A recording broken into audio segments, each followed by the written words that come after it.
അനിശ്ചിതത്വം തുടരുന്നു. മുഖ്യമന്ത്രി പ്രഖ്യാപനം നീളാൻ സാധ്യത. ഹൈക്കമാൻഡിന്റെ അണിതയ ശ്രമങ്ങൾക്ക് DK വഴങ്ങിയില്ലെന്നാണ് റിപ്പോർട്ട്. ഉപമുഖ്യമന്ത്രി സ്ഥാനം വേണ്ടെന്ന് DK ശിവകുമാർ മല്ലികാർജുൻ ഖാർഗെയെ അറിയിച്ചതായും സൂചനയുണ്ട്.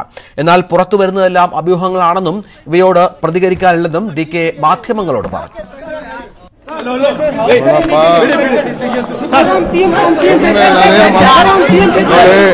ನೀವು ಯಾವುದು ಸತ್ಯ ಬರೆಯಲ್ಲ, ಎಲ್ಲ ಬೋಗಸು ಫ್ರಾಡ್ಗಳು ಹೇಳಿದೆಲ್ಲ ನ್ಯೂಸ್ ಮಾಡಿ ಮರ್ಯಾದೆ ಎಲ್ಲ ಕಳೀತಾ ಇದ್ದೀರಾ. ನಾನೇನು ಮಾತಾಡೋದು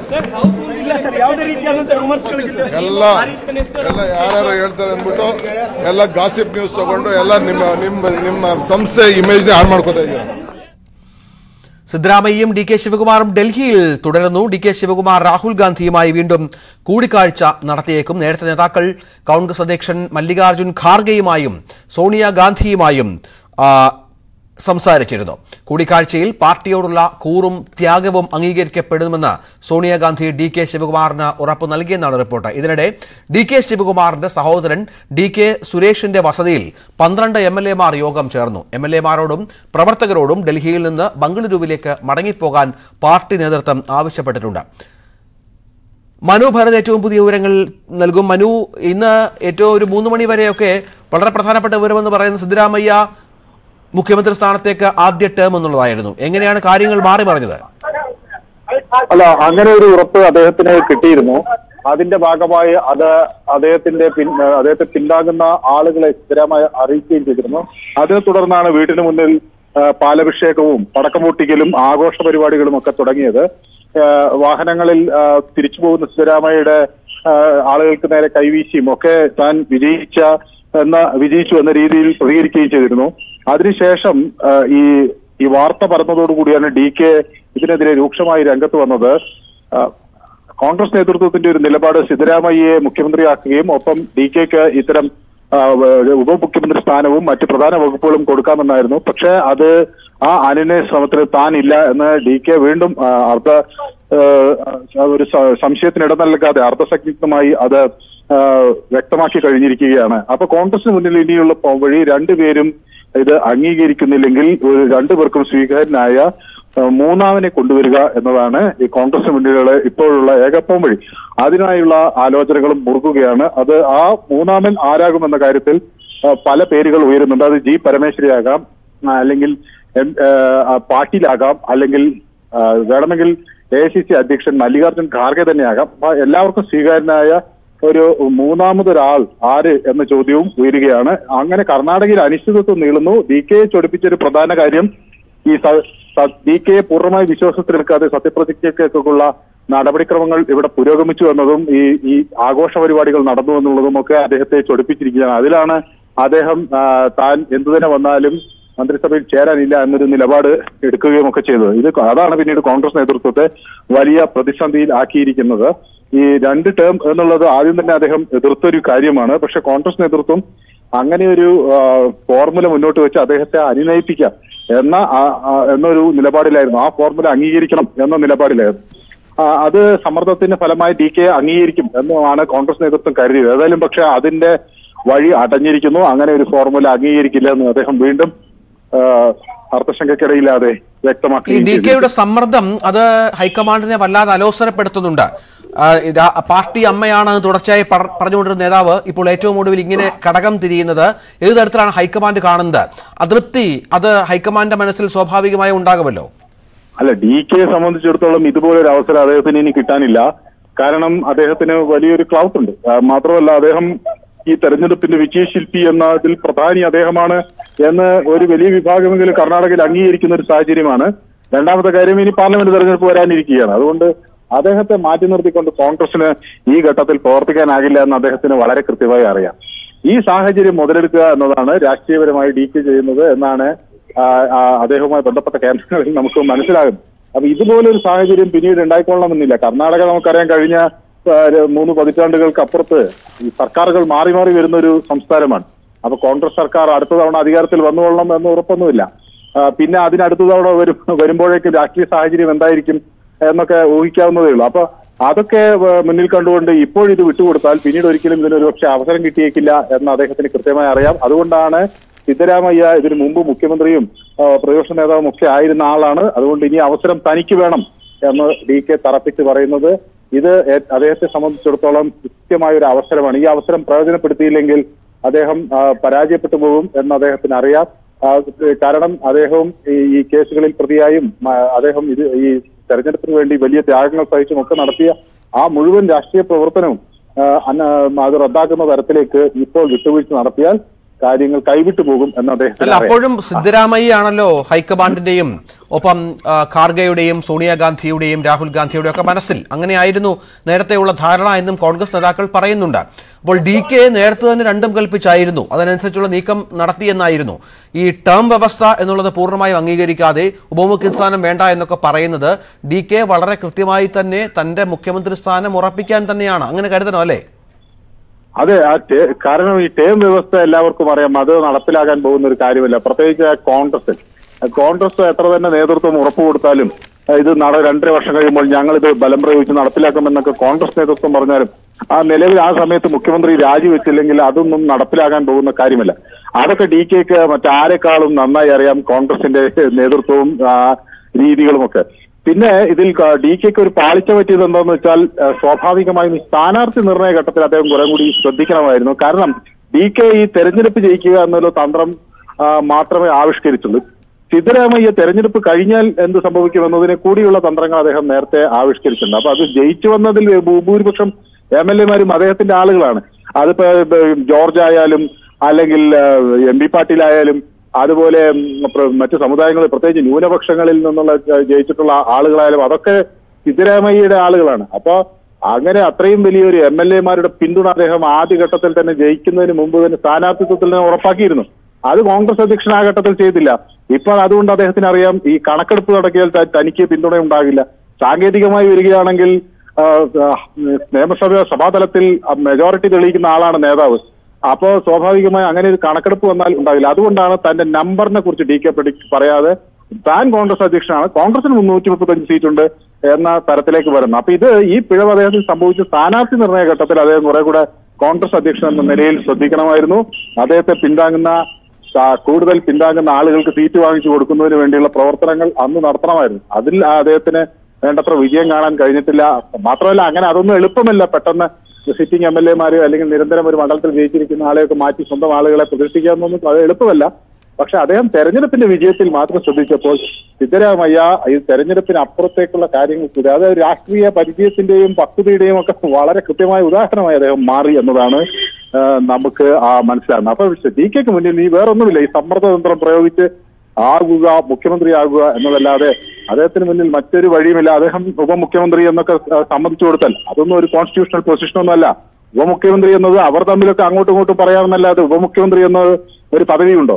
അത് മുഖ്യമന്ത്രി മന്ത്രിമാരും എന്നല്ലേ. അപ്പം മുഖ്യമന്ത്രിയിൽ കഴിഞ്ഞാൽ പിന്നെ ഞാൻ രണ്ടാമനാണെന്നൊക്കെ പലയിടങ്ങളിലും ആളുകൾ പറയുന്നുണ്ട്. രണ്ടാമനെന്നേ ഉള്ളൂ, അങ്ങനെ രണ്ടാമൻ മൂന്നാമൻ അവസാനത്തെ ആളെന്നൊന്നും ഇല്ലല്ലോ.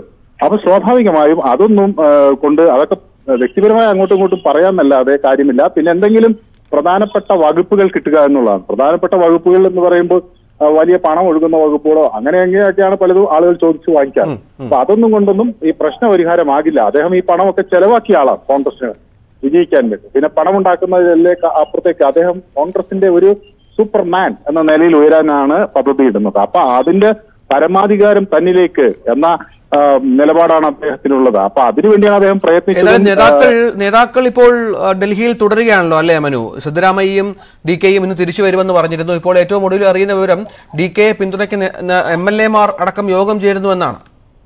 അതെ, അദ്ദേഹത്തിന് 12 MLA-മാരാണ് അദ്ദേഹത്തോടൊപ്പം യോഗം ചേരുന്നത്. അദ്ദേഹത്തിന് ആകെ പിന്തുണയുണ്ട് എന്ന് പറയുന്നത് 40ഓളം MLA-മാർ. അതിലൊരു 20 ഒക്കലിംഗ സമുദായത്തിൽപ്പെട്ട MLA-മാർ അദ്ദേഹത്തെ പിന്തുണയ്ക്കും. അതിനപ്പുറത്തെ കുറച്ച് വ്യക്തിപരമായ ചില ആളുകളും അദ്ദേഹത്തെ പിന്തുണയ്ക്കുമെന്നത് മാറ്റി നിർത്തിയാൽ ബഹുഭൂരിപക്ഷം വരുന്ന MLA-മാരുടെ പിന്തുണ അദ്ദേഹത്തിനില്ല. അപ്പൊ കോൺഗ്രസ് MLA-മാരോടെല്ലാം തിരിച്ചു പോകാൻ പറഞ്ഞു. അത് കൃത്യമായി കണക്കുണ്ട് കോൺഗ്രസിന് എത്ര MLA-മാർ ആരെ പിന്തുണയ്ക്കുന്നു എന്നതിന്റെ ഒക്കെ ഇതുണ്ട്. അപ്പൊ DKയുടെ ആകെയുള്ള ഒരു പ്രതീക്ഷ സോണിയാഗാന്ധി എന്നെ കൈവിടില്ല എന്നതാണ് ആയിരുന്നു. അത് ആ ഒരു കാർഡ് മാത്രം വെച്ചാണ് DK ഈ കളിയെല്ലാം നടത്തിയത്.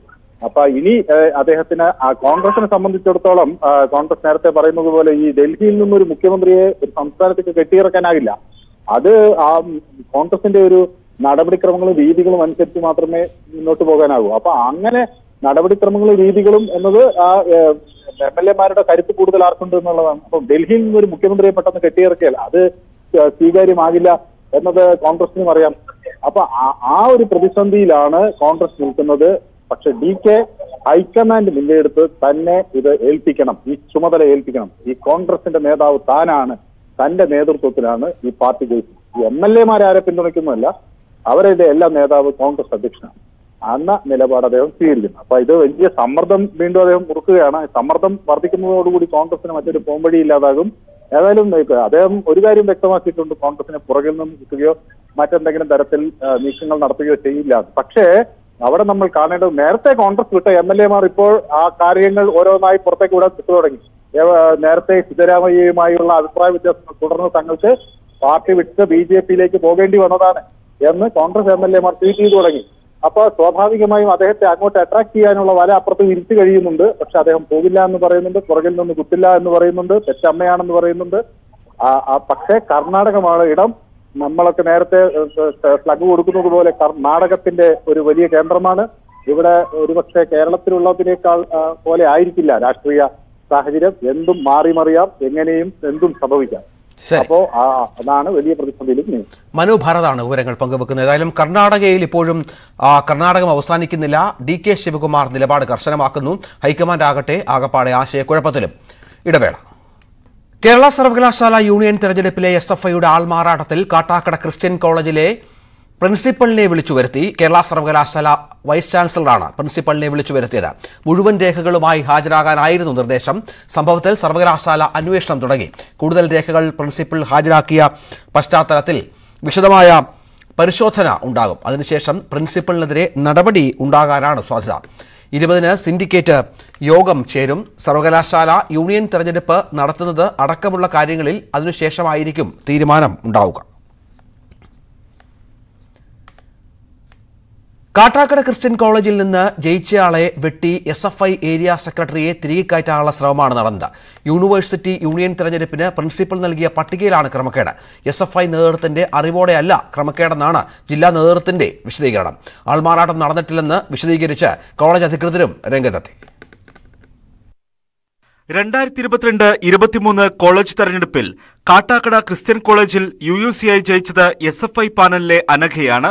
എന്നാൽ പട്ടിക കേരള സർവകലാശാലയിലെത്തിയപ്പോൾ അനഘയുടെ പേരിന് പകരം SFI ഏരിയ സെക്രട്ടറിയായിരുന്ന A. വിശാഖിന്റെ പേര് വന്നു. ഇതോടെ ലിസ്റ്റ് വിവാദമായി. ആൾമാറാട്ടം നടന്നത് വിശാഖിനെ കേരള സർവകലാശാല ചെയർമാനാക്കാനാണെന്ന ആക്ഷേപമുയർന്നു.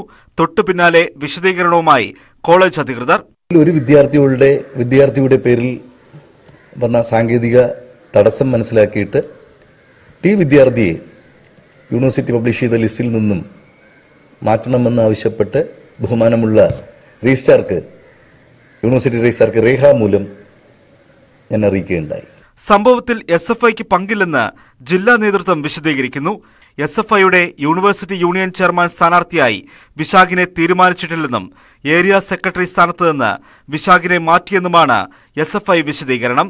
അതേസമയം ജനാധിപത്യത്തെ അട്ടിമറിക്കാനുള്ള ശ്രമമാണ് SFI നടത്തുന്നതെന്നും വിദ്യാർത്ഥികളോട് മാപ്പ് പറയാൻ SFI തയ്യാറാകണമെന്നും KSU സംസ്ഥാന അധ്യക്ഷൻ അലോഷ്യസ് സേവ്യർ. ജനാധിപത്യ പ്രക്രിയയിലൂടെ തെരഞ്ഞെടുക്കപ്പെട്ട ഒരു വിദ്യാർത്ഥിനിയെ മാറ്റി നിർത്തിക്കൊണ്ട് മറ്റ് അവിടുത്തെ ലോക്കൽ കമ്മിറ്റി സെക്രട്ടറിയെ അവർ യൂണിവേഴ്സിറ്റി യൂണിയൻ കൗൺസിലർ എന്ന വ്യാജേന അവർ യൂണിവേഴ്സിറ്റിയിലേക്ക് പട്ടിക കൈമാറുന്നു. ഇത് ജനാധിപത്യത്തോടുള്ള വെല്ലുവിളിയാണ്, വിദ്യാർത്ഥി സമൂഹത്തോടുള്ള വെല്ലുവിളിയാണ്. SFI ഇത് പൊതുജന സമക്ഷം മാപ്പ് പറയണമെന്ന് KSU ആവശ്യപ്പെടുകയാണ്. കേരള സർവകലാശാലയിലേക്ക് KSU നടത്തിയ പ്രതിഷേധം പോലീസ് തടഞ്ഞു. പ്രവർത്തകരെ അറസ്റ്റ് ചെയ്തു നീക്കി.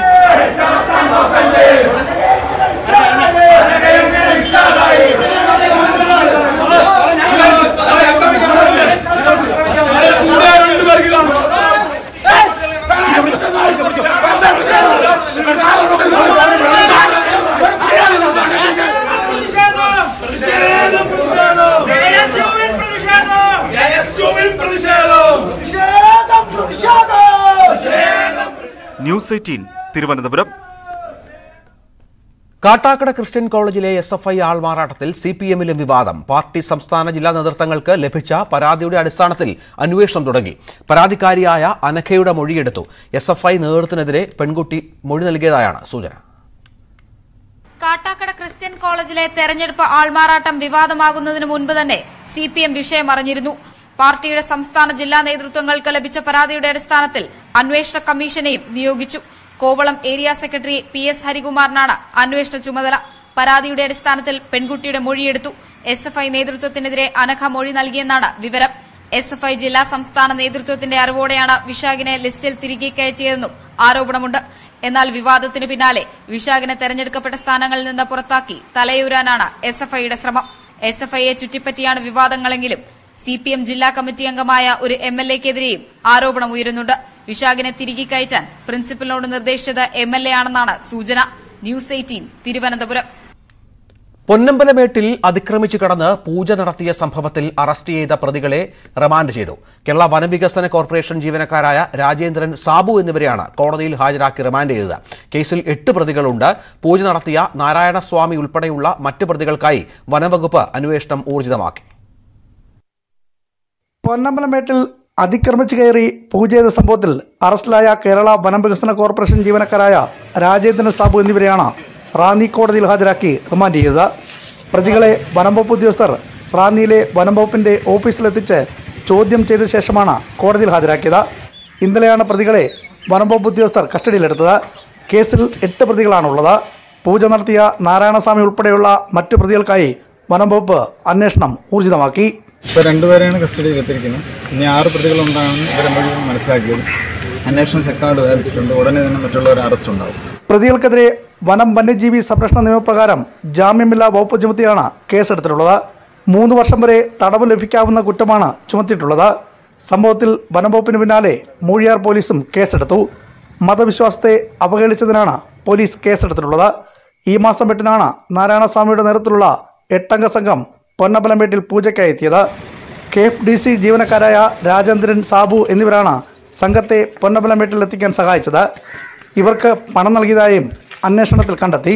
സംഘത്തിലുള്ളവർ തന്നെ പകർത്തിയ ദൃശ്യങ്ങൾ ന്യൂസ് 18 പുറത്തുവിട്ടതോടെയാണ് വനംവകുപ്പ് കേസെടുത്ത് അന്വേഷണം ആരംഭിച്ചത്.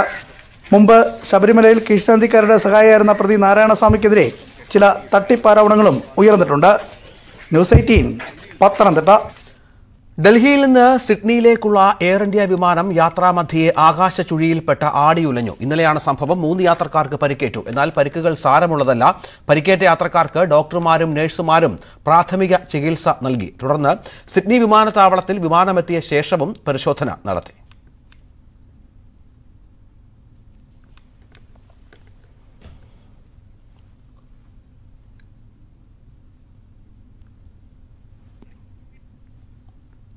ക്രിക്കറ്റ് പ്രേമികൾക്ക് ആവേശമായി ജിയോ VIP ബോക്സ്. ഇന്ത്യയിലെ ഏറ്റവും വലിയ ഡേറ്റാ ശൃംഖലയായ ജിയോ IPL ആരാധകർക്ക് വേണ്ടി നിർമ്മിച്ച ഡിജിറ്റൽ പ്ലാറ്റ്ഫോമാണ് ജിയോ VIP ബോക്സ്. ജിയോയുടെയും ട്യൂബ് പ്ലാറ്റ്ഫോമിന്റെയും സഹകരണത്തിൽ AI, AR, augmented reality, digital technology എന്നിവ സമന്വയിപ്പിച്ചുകൊണ്ടാണ് ജിയോ VIP ബോക്സ് നിർമ്മിച്ചിരിക്കുന്നത്. ജിയോ VIP ബോക്സ് ആരാധകർക്ക് കളിക്കാരോടൊപ്പം നിന്ന് സെൽഫി എടുക്കാനും വ്യക്തിഗത സന്ദേശങ്ങൾ നേടാനുമുള്ള അവസരം നൽകുന്നു. സ്ക്വാഡ് സെൽഫി കിറ്റ് റൂം, കളിക്കാരുടെ വ്യക്തിഗതമാക്കിയ സന്ദേശങ്ങൾ, ജിയോയുടെ റഫറൽ പ്രോഗ്രാം എന്നിങ്ങനെ നൂതനമായ 4 വ്യത്യസ്ത സേവനങ്ങളാണ് ഇതിൽ ലഭ്യമാവുക. ഇന്നത്തെ സ്വർണം, വെള്ളി, പ്ലാറ്റിനം നിരക്കുകൾ. താരകൻസ് റോയൽ ജ്വല്ലറി ഇന്നത്തെ സ്വർണ്ണവില ബ്രോട്ട് യു ബൈ അനധികൃത വിൽപ്പനക്കാരിൽ നിന്നും സ്വർണം വാങ്ങി ഇനി ആരും വഞ്ചിതരാവരുത്. Tharakans royal jewellery, Kunnamkulam. സ്വർണം ഗ്രാമിന് 5620, പവന് 44,960, വെള്ളി ഗ്രാം 79, കിലോ 79,000, പ്ലാറ്റിനം ഗ്രാം 3790, ഔൺസിന് 1,17,882. താരകൻസ് റോയൽ ജ്വല്ലറി ഇന്നത്തെ സ്വർണ്ണവില ബ്രോട്ട് യു ബൈ അനധികൃത വിൽപ്പനക്കാരിൽ നിന്നും സ്വർണം വാങ്ങി ഇനി ആരും വഞ്ചിതരാവരുത്. Tharakans royal jewellery, Kunnamkulam. വാർത്തയിൽ നിന്ന് പൂർണ്ണമാകുന്നു. നമസ്കാരം.